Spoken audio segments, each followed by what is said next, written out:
Ya, kita lanjutkan kembali ya, teman-teman. Oh, ternyata tadi kagok ya untuk berhentinya ya. Soalnya kalau misalkan saya upload di YouTube itu biasanya suka gagal kalau misalkan saya upload lebih daripada 20 menit. Jadi memang harus kita pause-pause gitu ya.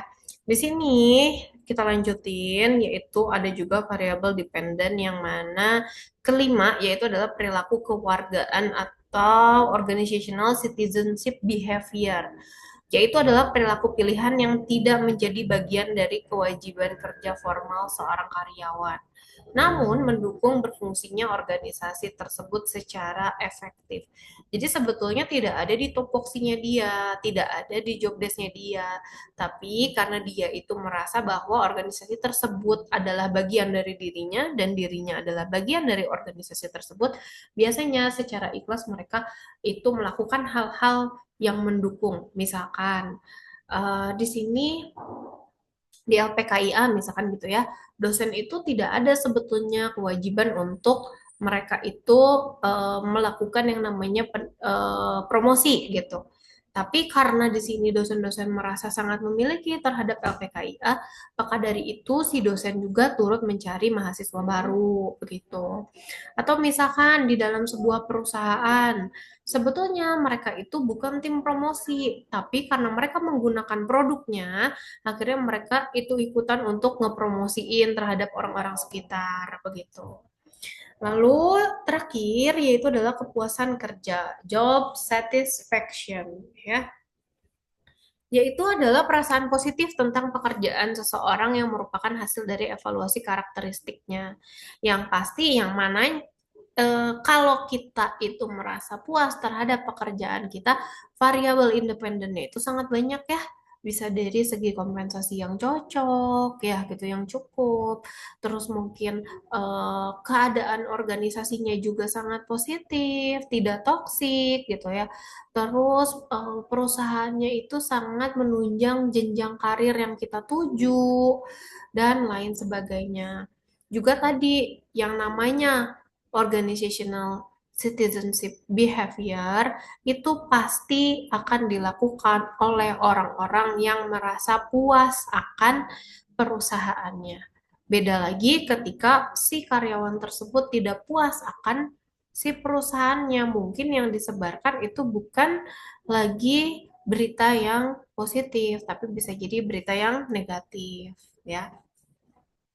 Nah, kalau tadi kita berbicara tentang variabel-variabel eh, dependen, sekarang kita akan berbicara tentang variabel independennya. Apa aja? Ada tiga tingkatan ya. Yang pertama tingkat individu, kedua tingkat kelompok, dan yang ketiga, oh tadi kedua, sorry, tingkat kelompok, ketiga yaitu adalah tingkat sistem organisasi. Nah, ini adalah bagannya teman-teman. Kalau dilihat, itu pasti dimulai dari bawah ya. Jadi pasti ada manusia-manusia yang akhirnya masuk ke dalam organisasi, mereka itu mempunyai perilaku tingkat individu. Yang pertama, mereka mempunyai ciri-ciri biografis, misalnya usia, terus jenis kelamin, gender gitu ya, terus masa kerja, dan juga lain sebagainya. Lalu ada juga kepribadian. Biasanya si ciri biografis tadi berpengaruh terhadap kepribadiannya dia. Dan kepribadiannya dia itu akan mempengaruhi yang namanya persepsi dia atau cara pandang dia terhadap sesuatu. Dan mempengaruhi juga motivasi. Di sisi lain, motivasi ini juga dipengaruhi adanya nilai dan sikap. Ya, dan persepsi dan motivasi juga kemampuan itu akan mempengaruhi perilaku si individu tersebut. Juga di sisi lain, pembelajaran-pembelajaran yang individu itu rasakan atau lewati pasti akan mempengaruhi individu tersebut dalam berperilaku. Lalu selanjutnya yang atas yaitu adalah level kelompok, menunjukkan bagaimana individu bekerja sama dengan orang lain. Ada dari misalnya komunikasi, bagaimana cara orang berkomunikasi. dan bagaimana pengaruh terhadap kelompok lain cara berkomunikasi kita atau komunikasi kita yang dipengaruhi kelompok lain juga.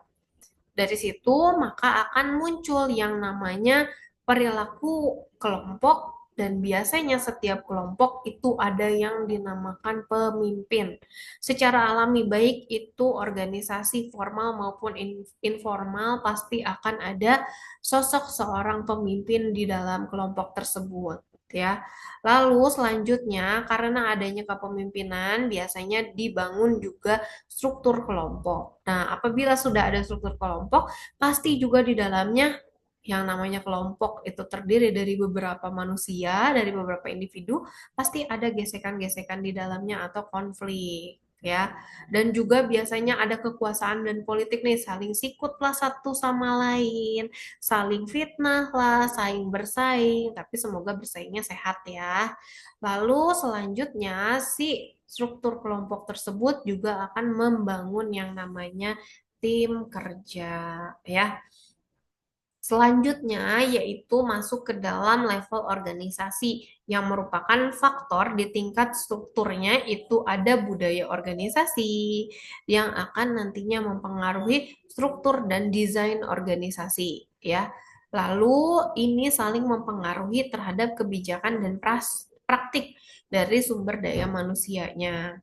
Di sisi lain, adanya struktur dan desain organisasi pun pasti akan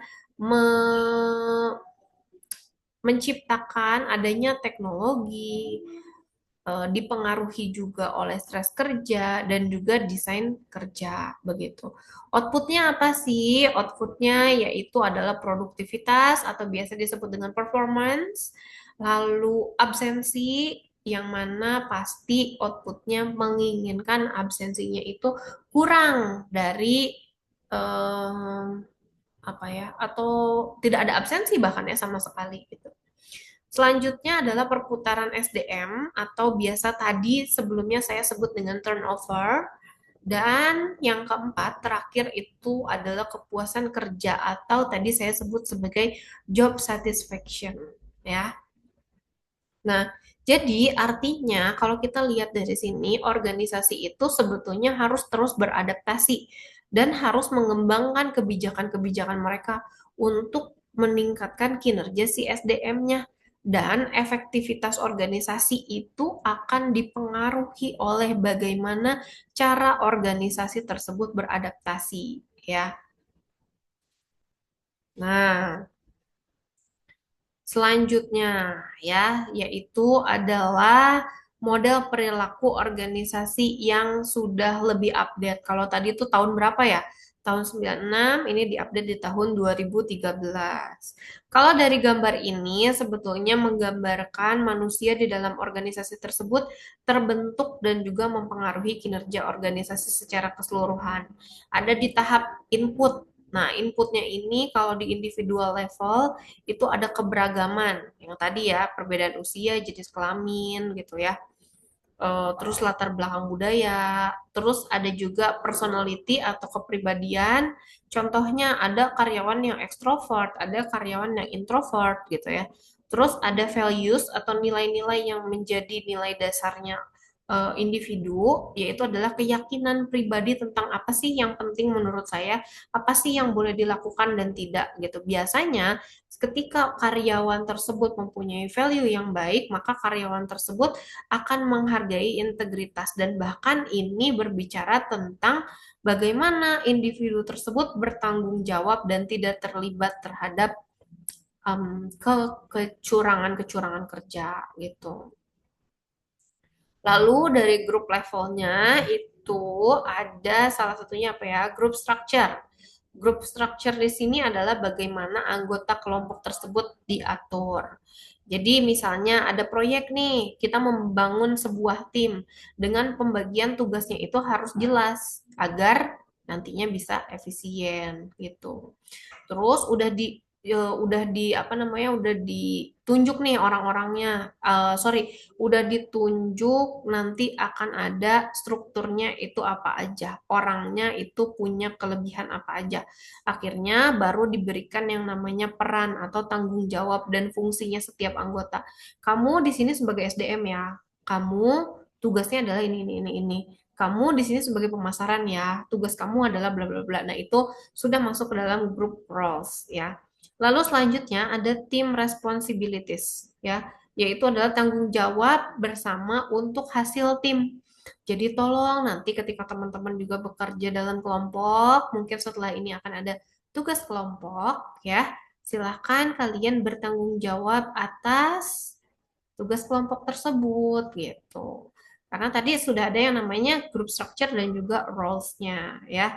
Lalu ada selanjutnya hmm, organizational level ya.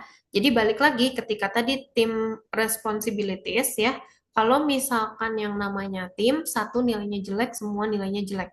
Kalau satu nilainya bagus, berarti semuanya nilainya bagus. Berarti semuanya mempunyai tanggung jawab yang sama atas target yang ditetapkan dalam kelompok tersebut. Nah, target tersebut biasanya nanti masuk ke dalam si structure organization atau biasanya dibentuk yang namanya hierarki dan pembagian wewenang gitu. Nanti saya obrolan lebih lanjut ya untuk itu ya. Terus ada juga yang dinamakan sebagai culture. Nah, ini ada mungkin perusahaan-perusahaan yang kulturnya itu ya udahlah WFH juga nggak apa-apa gitu.